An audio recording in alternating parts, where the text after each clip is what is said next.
प्यारे भाई और बहनों, आज के मनन चिंतन के लिए आइए हम ले संत यूहन्ना का सुसमाचार अध्याय 1 पद संख्या 35 से 42 तक।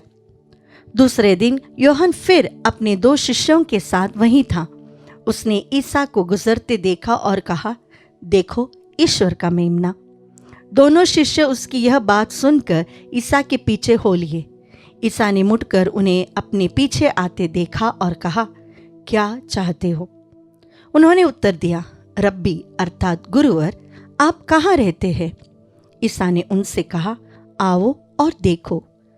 उन्होंने जाकर देखा कि वे कहाँ रहते हैं और उस दिन वे उनके साथ रहे। उस समय शाम के लगभग 4 बज गए थे। जो यूहन्ना की बात सुनकर ईसा के पीछे हो लिए थे, उन दोनों में एक सीमोन पेत्रुस का भाई अंद्रियास था।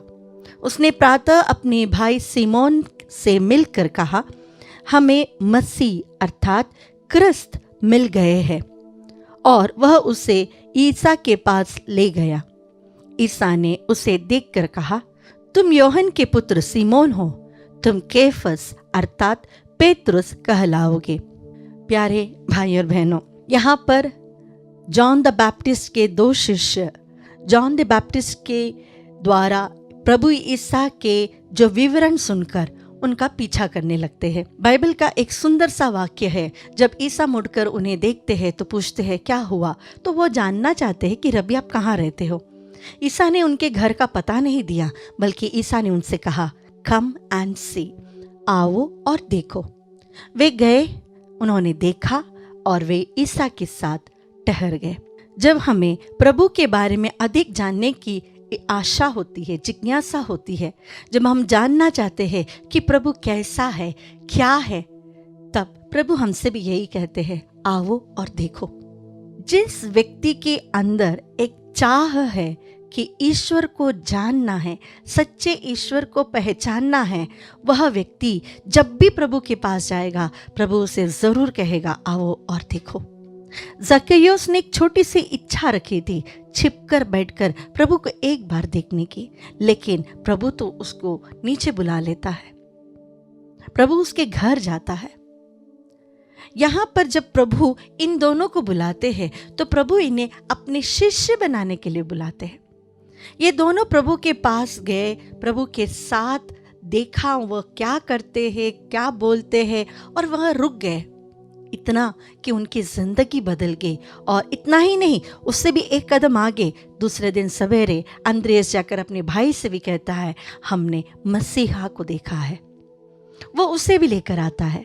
एक व्यक्ति जो प्रभु को जानने की इच्छुक होता है, एक व्यक्ति जो प्रभु की खोज में होता है, जब उसे प्रभु मिल जाता है, वो प्रभु का अनुभव करता है, तो वो शांत नहीं बैठ सकता, वो दूसरों को भी प्रभु के पास लेकर आता है।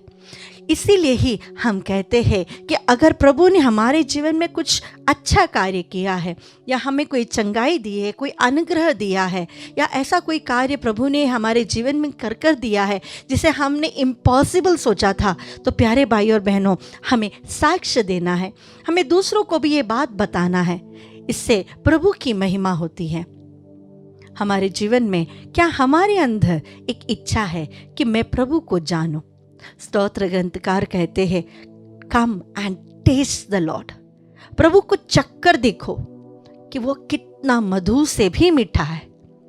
चक्कर देखना, प्रभु को जानना हो, प्रभु को देखना हो। आज की तारीख में हमारे पास बाइबल है। अगर वचन को हम अच्छे से पढ़ रहे हैं, अगर वचन पर हम मनन चिंतन कर रहे हैं, तो हम प्रभु को जान सकेंगे, प्रभु के बारे में अधिक जान सकेंगे, उनकी शिक्षाओं को समझ सकेंगे, और उनके अनुसार, उनके वचनों के अनुसार अपना जीवन भी आगे बिता सकेंगे।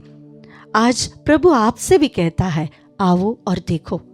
आइए इस आराधना में हम प्रभु के साथ रहें। आराधना में जब भी हम भाग लेते हैं, कौन सी भी आराधना में भाग ले, तभी एक बात याद रखना, वहाँ पर यही यीशु आपको बुला रहा है और आपसे कहता है, आओ मेरे साथ बैठो। आज प्रभु आपको भी बुला रहा है, आओ और मेरे साथ बैठो। देखो मैं कौन हूँ, चक्कर देखो मेरा प्रेम कितना मीठा है। समझो मुझे कि मेरा प्रेम तुम्हारे लिए कितना बड़ा है। इस आशीष के लिए आज के दिन हम विशेष प्रार्थना करें।